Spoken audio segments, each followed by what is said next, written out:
we feed that information up to the municipal level, for municipal staff to create laneway-friendly planning policy. The image you see here is a policy that's just been created, the Toronto Complete Streets Guidelines. And for the first time, as far as ever, in the city of Toronto, there are design guidelines for the design of laneways as complete spaces in the city. So as different neighborhoods, different organizations around the city are completing things like secondary plans or public realm plans in their neighborhoods, they're going to have to look at these complete streets guidelines and include the complete design of laneways in those plans. Next slide, please. And then the final stream of what we do is, because as I was mentioning, there's more than 2,400 laneways. We're a tiny organization. We can't have a direct hand in improving all of them. So we create public planning resources and do presentations and participate in festivals around the city to really give other Torontonians the tools to improve their own laneways and to take on their own laneway improvement projects. Next slide, please. Now, the way that we work, I sort of touched on this, because laneways up until very recently have been sort of unclaimed, underused parts of our neighborhoods. They really give us an opportunity to turn the sort of usual planning process on its head. Rather than doing our projects top down, from policy level down to site level, we actually start at the site level. We use a bottom-up approach, working very much with communities in collaboration to test and then implement improvements. And then we feed what we learn on those projects up to the municipal level to create macro level planning policy. Next slide, please. And the reason we use this approach, again, I've sort of touched on this, but it's really because, one, Toronto's laneways are a blank spot and they give us the opportunity to work like this. So that rather than, filling the gap in the policy with things that we think work in theory, laneways have given us the opportunity to work with communities from the bottom up to sort of test things out, which, as well as being a sort of way we think of doing, urban design and planning, it allows us to be really responsive to local conditions and also to really tweak and improve our projects as we go. And then, with that collaborative, sort of iterative process that we use, we then feed the valuable things that we learn on those projects up to the policy level, which then sort of sets standards at the macro level, which then feed down into subsequent local level plans that are made by the city and other organizations around the city. Next slide, please. A really brief view of what we do. If you have any questions, you can, ask for this presentation to Jonathan or get in touch with me afterwards. Yep, and we'll get into questions after. Folks can definitely use the chat feature on the top left of the screen full of speech bubble and write questions now. We can start taking questions now. We won't answer them until we get to question and answer in the second half of the conference. But if you want to start leaving your questions in the box for now, we can go back and start asking those when we get into the question and answer in about 10, 15 minutes. So and I also want to apologize because I know the audio is a little bit fuzzy in some places. We're working on a webinar with folks from Europe, the US, and Canada. So it's going to be a little shady, and we're kind of stitching the world together in this webinar. So just ask to bear with us, please. And next, I want to allow an introduction from Lior Steinberg of Livable City in the Netherlands. Lior? Yeah, hey, so go ahead. Steinberg, as Jonathan said already, I'm from Israel, so I'm sorry already for my accent. And well, there is here a picture from a project I've just done here in the city of Groningen in the north of the Netherlands. But I will just keep it very short. I will just tell a little about Livable City and why Livable City. Actually, some people call it also Lovable City. So that's why we didn't use vowels. We just let people. It's always funny to see how people choose to call it. We basically, me and my colleague Sasha Benes, is also from the Netherlands. We live together in Sweden, and we always read that Stockholm is considered to be the most livable city in the world, but we didn't really agree. We looked at we looked at Stockholm and we said, well, yeah, it's a great place, but also Amsterdam, where Sasha is coming from, is a great place to live and very livable, and also Tel Aviv. And then we decided to share our experiences from different cities, and we found out that in many cities, the experience brought different from different cities, and because Europe is such a small place, basically travel between cities and share our experience.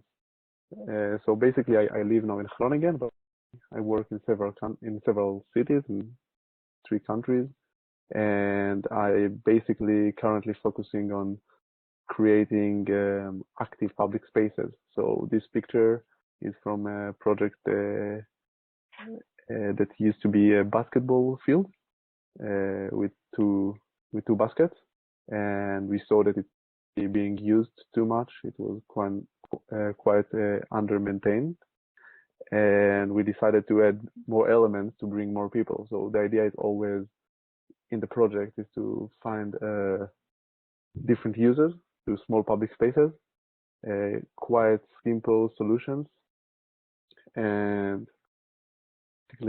basically try to bring more and more people to the public spaces. Great. Yeah. Thanks. No, I appreciate it. Thanks, Lior. Thanks everyone, and glad to have you here. And I want to dive right in actually to our first topic and our first question. When you talk about placemaking, it's very much an iterative process. It's very much about the community engagement and the community involvement in the process. And I'd love to have each one of you, and I know, Beth, we worked on your project together, so I think I'm going to start with you on this one. If you talk a bit about sort of how the community was involved in the planning of this process, where the inspiration for it came from, and then really just sort of how you came about to this final corner spot concept. Yeah, sure. So when Commonwealth Places, that's what in Massachusetts, that's the program that Mass Development formed with Patronicity. When that grant was rolled out, I immediately thought about an old rundown house that sat in the center of downtown Ashland. The grant, I should say, is something where Mass Development, if you worked with Patronicity, so if I crowdfunded for $25,000, which is what we ended up doing, they would match that dollar for dollar. So that was our goal always in this. But at any rate, when I heard about this program, I thought of this downtown, right in downtown Ashland, where we were trying to revitalize.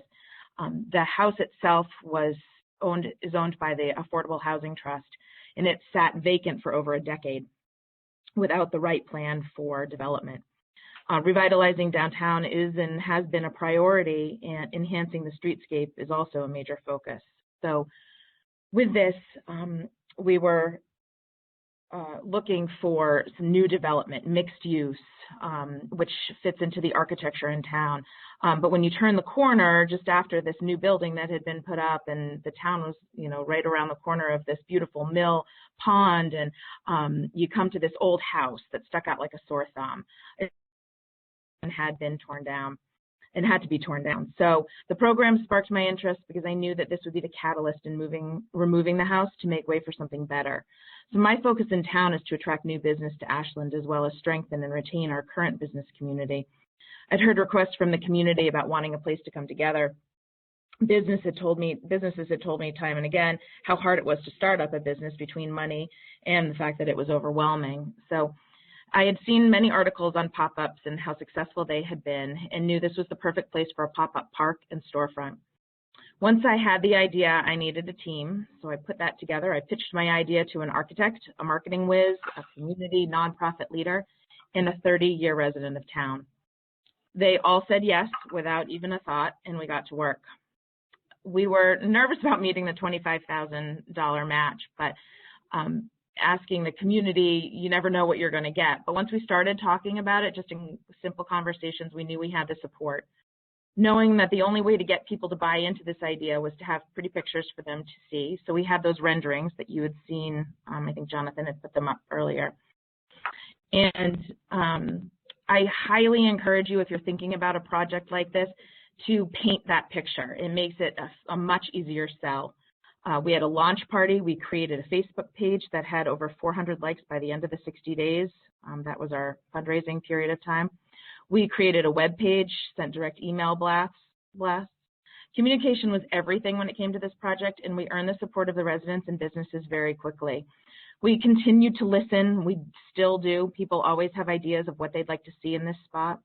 And we want this to be a place where people come together, where it's the community's backyard, and they really took to that. We did plenty of research looking for items we wanted in the spot: cafe tables, chairs, porch swings, cornhole for the kids. We surveyed the community for what they wanted to see, which are large games, Wi-Fi, possibly a juice bar and a coffee shop. And in the next few months, the pieces just started to fall into place. After the initial fundraising was over, we didn't want to lose momentum, so we wanted to stay current, be sure people knew we were working on the project after the fundraising had ended. We purchased a huge Adirondack chair, had it painted the town colors and the corner spot colors, and took a picture of the town manager sitting on it to show that the town leaders were behind us. Because it was town land, we had to follow rules and regulations, so that wasn't not as easy as one would think, but we're working through that. The application for businesses wanting to try their hand at this space was created and is currently out to bid. Next week, the RFP will go out to find a general contractor who will start to pull all these ideas together and build this space, which will open June 8th. Great, thanks. We continue. Thanks, oh, go ahead. Oh, yeah. Yep. I just want to make sure we have time to get to everybody on this question. Absolutely. Actually, Philior for the next one. Philior, some of your most, frankly, for me at least, some of the most interesting ideas were sort of changing the perceptions of what a playground can be. And I'd love to talk to you a little bit about sort of how you approach some of the playground revitalization projects and how you create these spaces that are for all residents of all ages and all abilities, not just for children, which is sort of what the traditional thinking around playground equipment is. Yeah, so basically, for the past decades, the way, at least in Europe, but I'm sure it's true also for some places in the US, municipality wanted to build a playground. They went to a company that has equipment, and that company would create a plan and just put ground out there. It always lacked the citizen participation, listening to residents, asking what they want together, and it made playground always look the same. They always had 2 zones or 3 zones for different ages. They were very sterile. You didn't have too much things there after dawn because children weren't there, so they could only people that didn't want to be seen. And what we try to do here, and a trend, at least in the Netherlands, is try to mix also the uses of playgrounds. I mean, there is not enough space in cities, and it's a shame to build playgrounds to be used only 6 hours a day, only after school ends and before the evening. Why not use the play in the morning when people want to sport, or at evenings? And basically, the way we do it is that the residents, we plan with them what they want. We show them references from different world. We show them that you see it in the picture of the playground. You can sport using playing equipment, and when people see it and they see one person doing a boot camp using a playground equipment, then more people. So this is a picture of residents evening we did. There were people from all ages. We put it on Facebook. We published it on in the normal letters to residents. We invited ordered pizza, so people were happy to come. There was beer, and I think this is basically for me as a designer and a planner. This is way to do something. I cannot plan a ground or a sports field from my imagination. I have to hear people. I have to hear them. Then it's a very, very easy task to just make the technical drawing. Definitely. And Michelle, too, on this, when someone comes to you or a neighborhood comes to you with a laneway, where do you start with them? I know a lot of cities, we've worked on a project in Massachusetts with a lane alley conversion to a pedestrian plaza, but how do you start working with these neighborhood groups and sort of what's the first step in this process? Michelle?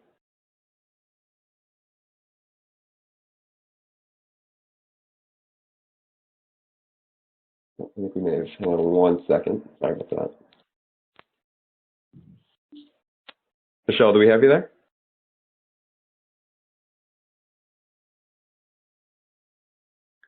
Well, I guess we lost Michelle. I'll try to get her back, or we're talking about our next topic. Beth, a little bit into the next question in terms of creating a sort of feasibility plan. So you've taken the time to really create this large project, and it's a pretty big endeavor. Where do you go next? What's your next step in terms of how do you find out what these components cost? I know building a pop-up retail plaza is not really sort of your standard go to Home Depot and buy it type item. How do you sort of go about efforting a budget and figuring out how to really put this into purpose, into use? Sure. When we first started, we did a lot of online research to see what things were going to cost. I am quickly finding, though, now that we're in the process, that the money goes quickly and things are always more than you anticipate. So I would strongly encourage people to do their research and really kind of forward think. Always, something is always going to pop up, no pun intended, but they really having that base of what projects are going, what pieces of the project are going to cost really do help. So it's just a lot of research, I would say, and talking with different organizations, even the different boards and town advice as well. I mean, because you never know what the Board of Health is going to expect. And Lior, same question over to you as well. Yeah, I definitely agree. I try to take into account that 10%, it will always be 10% more expensive regarding materials. And actually, I found out that the main cost of things are materials is main cost is the labor. So when we approach residents we tell them ultimately what is the budget, they imagine that a huge project coming. And very, very hard to explain to people that even 1,000 euros is not really much. You need to fix the sidewalk, and suddenly you end up with not so much. So the funding is always an issue. Certainly. And Michelle, I think we have you back. Do we? Yeah, I was muted for a while, so I was speaking. I'll try that happen. But we'll hop back onto you really quickly and just I'll let you go through a little bit about what you do. I know I asked the question, you weren't there with us, but ask the question again about what you do with communities who come to you with an alleyway or a laneway and ask, what can we do here? What's the first step in the process that you do?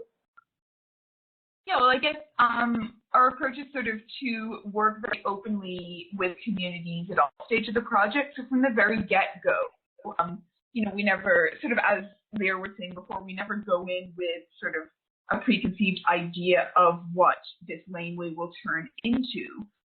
We always let communities know that we're going in with an opportunity, and we start off a project by asking them just in very simple everyday language, what's working in this space and what's not working in this space. And then, from that, we sort of look at what they do and do not want in that laneway in the future, and then we really act as translators, sort of turning the feedback that we get from communities, because they're the ones that know these spaces best, because they're the ones that live and work around them every day. We use, our background as planners and urban designers to sort of translate that community input into sort of planning language or urban design language, to make up whether it is a master plan or it's, like a greening plan for a laneway, including sort of construction detailing and things like that, or it's more of an event planning thing. So we find ourselves sort of really acting as translators between community level input and the sort of official level, approvals that are needed to actually get that in place.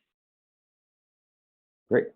Well, thank you, Michelle. Appreciate it. And we're going to hop in really quickly, and I'm going to turn over to my colleague, Rob St. Mary, who's actually going to, let me make sure we have Rob here. He's going to give a quick summary about how patronicity actually works. So, Rob, do we have you with us? Yes. Great. Yeah. Rob. Thank you. All right. Go ahead. Thank you, Jonathan. And just a great panel, just amazing to hear the work that you're doing. Thank you so much, and it was good to join you today to learn a perspective on what's taking place in placemaking globally. I'm Rob St. Mary. I'm Director of Outreach for Patronicity. And as you heard, there's many ways to fund some of these types of great community projects, and one such method that Beth had mentioned in Ashland is the Commonwealth Places program that was created between Mass Development and Patronicity. Now, just a bit about us. Patronicity is a civic crowdfunding platform. And next slide, we created the innovation in what we call community engagement and innovation through what we call crowd granting. Now, it's kind of a simple idea. The idea of social engagement and sharing aspects through crowdfunding blended with great support from grant makers and targeted segments. So when those two come together, it's really an unstoppable combination of local and even worldwide support matched together with great institutional sponsors in order to build sustainable community improvements. Right now, we have 3 crowd granting programs. Next slide. We have right now, when it comes to crowd granting, Creating Places with the Indiana Housing and Community Development Authority for communities and nonprofits in the state of Indiana, Commonwealth Places for our partnership with Mass Development for communities and nonprofits in Massachusetts, and Public Spaces Community Places with the Michigan Economic Development Corporation for communities and nonprofits in Michigan. If you live in Indiana, Massachusetts, or Michigan, I invite you to visit us at patronicity.com. You can learn more about each of those programs, and also, as you can see through the URLs right there, on how you can create some great placemaking projects of your own. Now, if you work in those sponsored programs and in those areas, also remember that you receive personalized attention, assistance through the process, from draft to completion and beyond. Plus, we have great staff in those states, including Jonathan and myself, who can meet with you and help assist with your efforts. We understand that running a crowd granting campaign can be a bit of a challenge, especially if you're not used to asking others for support, but we're here to help, and our success rate bears that out. Next slide. We have over 115 projects in just over 2 years with a 99% success rate. Right now, the average across crowdfunding platforms is about 90%, not 99% success rate like we have, much in the range of about 30%. But we also see this as going way beyond dollars and cents. Now, if you're in a state or a country that does not currently have a sponsorship program with Patronicity, we'd still love to talk to you, and we can discuss how maybe we can work together, and please feel free to get in touch, and we can talk about how best to do that. Again, next slide, here's our contact and specifically how to reach me and also our 3 offices in the 3 states. And we look forward to helping you create the next great placemaking projects in your community, and hope that you can join us in the future in order to share some of the valuable insights that you've learned by working to become the change makers in your communities. Well, thank you so much, Rob. And actually, we have one of our sponsor organizations with us today from Mass Development of our Commonwealth Places program. So I want to see, Victoria, are you with us? Yes, I'm here. Great. Hi, Victoria McGuire. So she's Senior VP of Real Estate Operations over at Mass Development. And she's going to give a little bit of a summary from Mass Development's perspective of the Commonwealth Places program, which I'm working on closely with her in Massachusetts. Thanks, Jonathan. I'm pleased to be here with everybody. It's great to hear so many examples of this work going on all over the world. Here in Massachusetts and at Mass Development, we first were introduced to this concept through the Michigan example, and we thought it was a great way for us to be able to catalyze some of these really fantastic projects and leverage some small dollars on our end to make a really large impact. And so we worked with Patronicity to put together the program here in Massachusetts. It's a very simple process for communities to participate in. We designed it as a streamlined process, both in terms of applying, getting the approvals needed here at Mass Development. We tried to take away a lot of that red tape that some communities find with working with government entities, and then launching. I mean, from start to finish, these things have been happening pretty quickly. We're about a little over 6 months into our work with Patronicity on this program, and we already have some really fantastic examples of projects that are going to make a massive difference in communities all over our state, from rural to urban, you name it, we've seen it come through, and we are very pleased that all of our projects to date have hit their crowdfunding match, and many have far exceeded the expectations of what they were looking to raise, and that is just a testament to the community support that these projects really bring together. So right now where we stand, you can go to the next slide, Jonathan, is we have 9 successfully completed projects. You can see that we've raised a little over $289,000. The communities have pulled a really substantial amount of money into the program, and we have matched, as we committed, to the amount that those communities said they were going to raise. So that's about $226,000 that we have matched at Mass Development. The thing for us that we've been watching very closely is the number of patrons or supporters of these projects, and we're very, very pleased to see that these projects are really bringing together many, many community members to participate. As Beth said, you know, really once the people start getting the word on the street, everybody gets very excited about what could be and want to get involved. One of the things we've focused on here at Mass Development, given our focus on public benefit and impacting communities of need, we have focused on low to moderate income districts, and all of the projects to date have actually been located within those districts. We also allow projects that would help serve those populations, so it is not restricted to just specifically those census tracts, but it is something that we are monitoring to measure the impact of the program. And then briefly, what's next? We've got one project currently fundraising, and the very exciting thing for us is we've got 7 new projects that are going to launch imminently. Jonathan has been instrumental in getting those ready to go. So we are going to see a huge new wave of projects come online, and my favorite thing is always to go on and watch the videos that accompany them. They tell the stories beautifully. It's a really great feature, I think, of Patronicity's structure and how they run the program. I think it's worth every dollar spent to put those videos together, and I can't wait to see the next 7. So thanks very much for having me. Thanks so much, Victoria. I got to hop off this call soon and get those 7 projects moving, don't I? Absolutely. Can't wait. Thanks, Victoria. I appreciate you joining us today and for the summary of the program. So I want to, without further ado here, I want to allow folks, I know some questions have already come in. Also, I know one question that's come up a few times. We will have a recording of this available online, and the PowerPoint will also be available to you. We may email it out to all the registrants from the Eventbrite page, but all of that will be made available to you after the webinar. So if you missed anything or want to see anything in more detail, you'll have that at your hand. So let me dig into some of these questions here. And folks, if you have other questions that come up, feel free to go into the chat feature. It's on the toolbar. It's the second bubble in, and you can just send your message to all participants. We'll read through those, and we'll start asking some of those questions. Our first question here looks like it's going to be sort of in the NIMBY category, but the question comes in from Katie. And it's in older neighborhoods, how are you convincing the naysayer homeowners that this is a good idea? So I'll let anybody, Michelle, Leor, or Beth, hop in and take that one. I can jump in on that one. Can you hear me? Yes. Okay, perfect.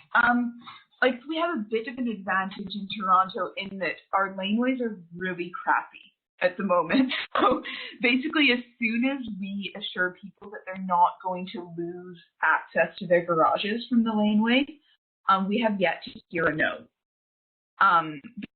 People are concerned that, like, on a practical level, the spaces will keep working, and otherwise they're all for improving them. Great. And Beth or Leor, talk a little bit about sort of some opposition that may have come up, and if it's generational or if it's just sort of the idea of change maybe scaring some folks. Yeah, I can certainly answer. I can speak to that, Jonathan, if you want. With this project, it was a little controversial at first because there was an old house there that had been there since the 1800s, and it had been neglected beyond repair, and it was hard. It was harder for some of those older, residents that have been here their whole lives to see that change come. I think what it is you sort of have to get behind the people that are in support of it and really draw them onto your team to start to talk up that change can be a good positive thing, and find ways that you can put those older residents per se into that new space. So we're looking at doing senior projects there and activities there to sort of get them on board as well. It is challenging. Great. Lior? For me, I think that it sounds a bit naive, but I really think that citizen participation is the best cure. When homeowners or elderly, they receive in their mailbox a letter that invites them to tell what if they're planning a master plan, that's already too late. When people receive a plan without being asked before, they are angry and they pose opposition. But when you really involve the people in the beginning and you really intend to take it into account and arrive into consensus, I really think it's possible. At the end, nobody is really satisfied, but 100%. But at least you really can solve a lot of the opposition.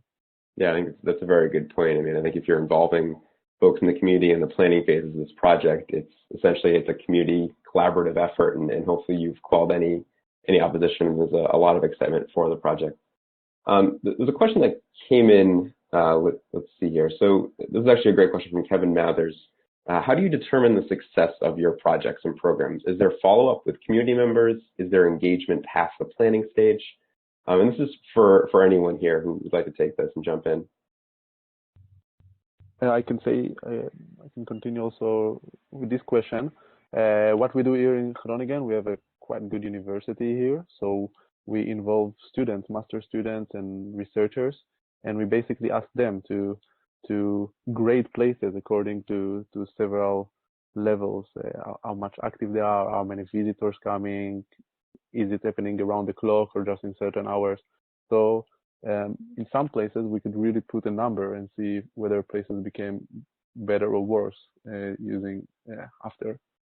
So that's basically how we try here, but it's quite a new way to do it, so it's still under development. Lior, how do you, in terms of getting sort of visitor counts, how do you go about doing that? Is there sort of technology you utilize, or is it just sort of? Yeah, I mean, at least over here they're using sensors, so it counts how many phones are trying to connect to some dummy Wi-Fi router, I guess. Okay. It's quite technical. You don't really know the quality. So was it a cyclist that went by or a person that came and played? That's why you also observation, and that's why it's so great to have students and people get their master thesis about places, because you really get in-depth observation about places. And Michelle?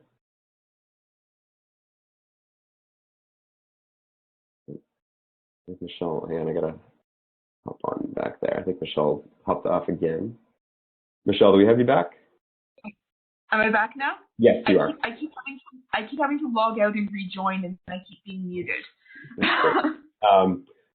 Anyways, I don't know if you want to take this question or if you heard it, if you were on there. I didn't hear it. No, that's fine. So we're asking, the question came up from Kevin about how do you measure success of the programs and projects, and how do you follow up with the community members? Okay, well, we always do a pre and post project community survey. We ask people for project how much they use their laneways and how they perceive their laneways, but then also more general sort of community things like how connected do they feel to their neighbors, how safe do they feel in their local public space, and then also capacity questions like, do they feel themselves, informed and able to, to do planning projects in their community, and we sort of administer the same survey before and after the project, and we use that to sort of gauge not only how successful we've been in improving the given laneway that we're working in, but also just in sort of building community and improving community capacity in those communities. Okay, great, thank you. And another question that came up here, when consulting with the community about ideas for a public space, how do you first approach them? Do you provide an idea to work with, or do you just open it up for open discussion? Jonathan, you want me to say that? Sure, Beth, if you want to hop in. So I think it's a combination of both. I think you sort of have to have some sort of an idea to get their, get the juices flowing and get them thinking about other ways to look at town. But you definitely have to have those open conversations, and you have to have them. You have to have the residents have some input. Otherwise, they just won't. You won't see that support that you need. Anyone else? Yeah, I can just share.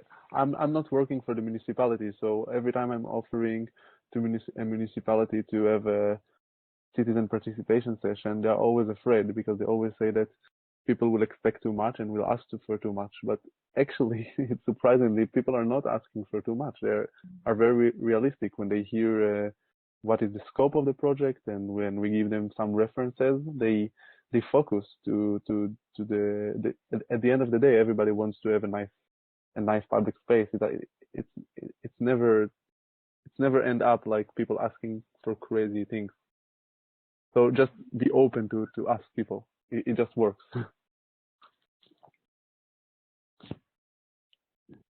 Hey, Michelle? Yeah, I mean, I would definitely agree with those things. So it's sort of a combination of sort of inspiring people in terms of giving them a taste of what we usually show, whether it's in a presentation or in a package that we send out, sort of best practice precedents, things that have worked in similar laneways, both elsewhere in Toronto and elsewhere in the world. But then, we also make sure to emphasize to communities that we're working with that obviously, any solution to their laneway is going to be specific to their community and their laneway. So using sort of ideas to sort of get people thinking, but then, making sure that using the input that we get from them to sort of create a specific solution for that laneway. And I say as well that sometimes we have communities reaching out to us and just saying sort of, very generally we want to improve our laneway. Sometimes we have communities that have heard about, for instance, a laneway greening project that we how do we get that specific type of thing in our lane. And sometimes projects that are grant funded, like for instance, we have funding to develop 5 laneway master plans, and we'll put it out over our newsletter, over earned media, and over our social media networks to sort of, get communities to nominate their laneways for a specific type project. Great. Another question too. I think this is actually going to be a bit specific to Beth here. So sorry to single you out, Beth, but that's from the city of Bloomington, Indiana. Were other funding sources leveraged for the project, such as CDBG grants or local funding sources? And I think in this case, there was a lot of local volunteer work and also volunteer labor and manual efforts that went into this project beyond just tangible dollars that were donated. But I'll let you speak a bit to that. Yeah, we didn't use any other grant funding. This was all community support. It was business support. We did have some a few large donors from businesses, but mostly it was residents in the community. We also have had a lot of interest in kind donations. Other businesses wanted to come together to rebuild this space. So landscapers, general contractors, roofing. There's a lot of companies that have come forth to want to donate their materials and all that. Everybody wants to be a part of it. They just want to be part of the community and make a difference in the community and be recognized for that. Great, thanks, Beth. And another one too here, and this actually is applicable to all of us. How do you deal with winter on these projects? So how do you take into account, and especially with Michelle in Toronto, I was just up there, I know how cold it can get in the winter, but how do you take into account the impact of winter conditions, snow, plowing, on the features that you add into the spaces? Does it pose a limitation, or is it an opportunity in some cases? I guess it's sort of a mixture. And obviously with our public spaces here in Toronto, to plan them for 4 seasons. So to not assume that it's going to be always warm and lovely like it is in the summer. But the fact is that, improvements that we can get into laneway specifically, so things like, getting proper levels of lighting in there, or, getting, things like murals and things. These are things that have benefits year round. And while during the winter, the laneway may not be used for the whole of things that they're just spaces, they're not used for very many community festivals in, minus 15 degrees Celsius weather in the middle of winter. But they still can be used as mid-block pedestrian connections with proper levels of lighting, for instance. So it's about designing them as complete spaces that can have some degree of functionality and usefulness throughout the year, and then it's just in the warmer months when it's more pleasant to be outside, more of those, functions or uses are in play. And Beth, when you were planning the corner spot project? I'll get back to you next year. We'll see how the winter goes. I think that there's opportunity. I'm not exactly sure what we're going to do with the snow yet, but I'll let you know. Well, I think to that point, Boston, I think we're sort of the mentality that once winter comes, you just kind of shut indoors and everything shuts down outside. And personally, from my perspective at least, I'd love to see folks in this area really embrace winter more. But I also am just strange where I love the cold and snow. So maybe that sets me apart from most people. But I'd love to see sort of more outdoor winter activations ongoing. And Lior, I'll let you talk to that same question too. Well, coming from Israel, winter was a surprising element for me. But I learned, at least living in Stockholm and visiting a lot Copenhagen, which has great outdoor life during the winter, even during the winter. I really think as long as you use good materials, I mean, I'm less using temporary materials in objects. I'm using steel objects. Mm-hmm. In terms of sustainability, the materials themselves, they survive. Less people are coming in the winter, but I cannot really share any insight for how to maybe bring more people during the winter. And it's actually a good question, and it's a good challenge for many cities. Great.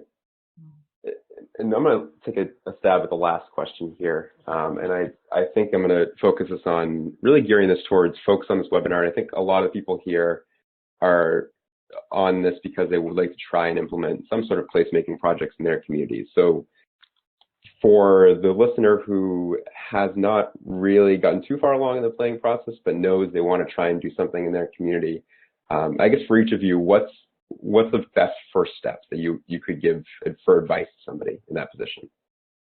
Get a team behind you. You have to have a team, and then get your plan and paint the picture. That would be my advice. And Lior or Michelle? Yeah, I totally agree. If you are starting from bottom up, so from the neighborhood with the neighbors, every neighborhood as a planner or architect that would be happy to take a little bit of hours. Have an architect with you, just people with ideas. I mean, the way I see it, municipalities love when residents come with a creative plan because municipalities are just waiting for plans to be given to them. Yeah, absolutely. I'd agree with those. And I'd say to go beyond, just the people that live and work in the neighborhood, but at the outset of a project, sort of look in a very sort of comprehensive way who needs to be at the table. So to design the project, like local residents, local businesses, local civic groups, community centers, cultural organizations, etc. But then who actually to be at the table to get it done and to get it approved. So reaching out to our municipal level politicians in Toronto or councillors. So reaching out to your local councillor and through them reaching out to the city planning division, the transportation services division, because they're going to be important in approving the project through. And then starting to think about, from the get-go, what are some potential sources of funding for the implementation of this project, and just doing some preliminary outreach to those people. So, thinking in a very rounded, complete fashion about who needs to be at the table here. Great, thank you. Actually, one more question too, and it just came in, and it was actually for Rob. So I want to make sure, Rob, are you still with us? I just unmuted your line. Oh, sure. Great. So, Rob, a question came in from Dario. Were the crowd granting institutions existent before asking for funding, or have you approached the private industry proposing a grant funding branch of the company, making it a win-win situation for the city and, I guess, the private industry who's providing the grants? I think it can work both ways. It's just a matter of finding the right group, whether it be a for-profit business or a foundation or a municipality or a state. It's just a matter of them understanding what it is that we can bring to the table, how we can build it, and how we can work with the community. So I would say that we're open to that. We just haven't done that yet. We've found great success with working with Mass Development and MEDC in Michigan, and also with the Indiana Housing and Community Development Authority. And we've been having some great conversations in several states trying to develop that. So if there is an interest, I'm more than willing to talk to any of the cities that are on here that might not be in those 3 states currently, and talk about how we can bring what we do to their neck of the woods. Great. Thanks, Rob. And also thanks to Victoria McGuire from Mass Development, Michelle, Beth, and Lior for our panelists, and for spending your lunch hour, and I think, Lior, your dinner hour with us. Appreciate you all joining us today. And again, if you have any questions following the webinar, there will be a copy sent out, and there will be a copy of the PowerPoint as well that will be sent to all the participants who signed up. If you have any additional questions, or if you're wondering how we can help you to develop one of these projects, one of these placemaking projects in your community, feel free to email myself, Jonathan@patronicity.com, or Rob at patronicity.com. And then we have folks in Indiana and Michigan as well, and we'll pass on that information to a follow-up email after the webinar. But I just wanted to thank everybody for joining us today, and have a great rest of your week and afternoon. Take care, and thank you.